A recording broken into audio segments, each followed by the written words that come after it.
if you take a family of 4, lower income, it's presented in Parliament, the amount of transfers that take place from the state to the individual, if you take the housing subsidy, if you take all the other subsidies, is in the region of $500,000 to $600,000 to a lower income family from the state out of public coffers. So in that context, let's look at, and to me, there isn't enough debate on what the challenges we face. There's a lot of debate on sort of day-to-day issues, which are important, which are, if there are difficulties, people have to deal with them, and the government has to try and help them. So it's obvious that they come up, they have to be dealt with, government has to deal with them. At the same time, I think we need much more debate at this stage of our development on the next 20, 30 years and what the real challenges are that face us. And there's hardly been any debate. Why do I say it? Let's look at our internal challenges. The first is this. You look at our current population profile, look at where the bulge is. 40, 45, 50, 55. What does that mean? That's the front row, myself, a few people, smattering of people behind. What are the implications? We now have growing life expectancy. So, and you look at what's at the bottom, what the pyramid looks like. Implications are fairly obvious.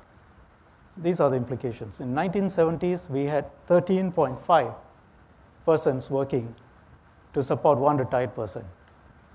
This year, below 6 working to support one retired person.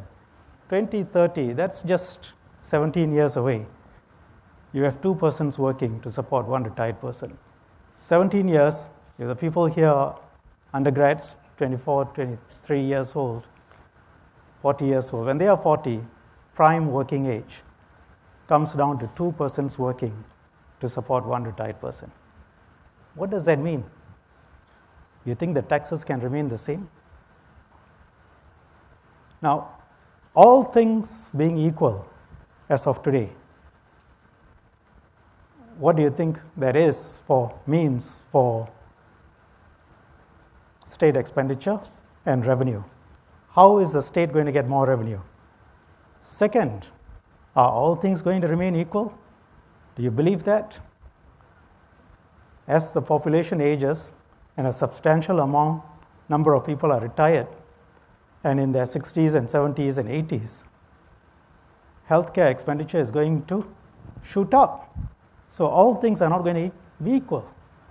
You're going to have a fast rising expenditure and a declining working population sitting in a small island of 720 square kilometers.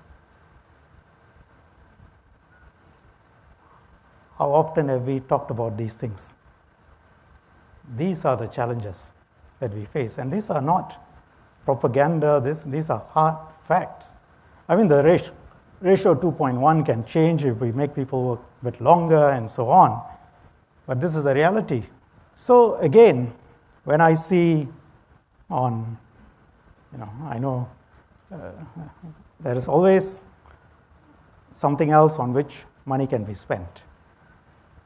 But every time government agrees and puts down a program, you must remember it's hard-coded, it can never, very difficult to take it back. So whenever we put down a program today to spend money,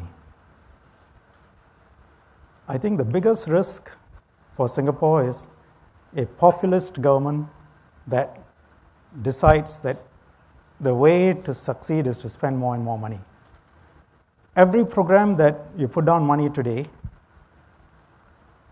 would just mushroom in 10, 15 years. So the impact will not be seen in the next 5 years. The next 10 years will be okay. But after that, how are you going to afford it? How sustainable is it going to be? What are your tax rates going to be? Today, our top tax rate is 20%. Hong Kong is at 17%.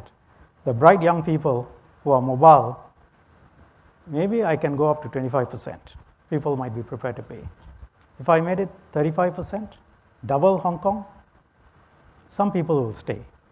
But some people may say, I'd rather go to a place where I pay less.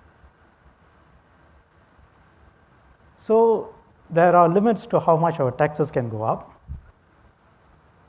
We are facing a certain increase, a substantial increase in expenditure, and a decrease in working population. Those are the frameworks that keep people like me up at night.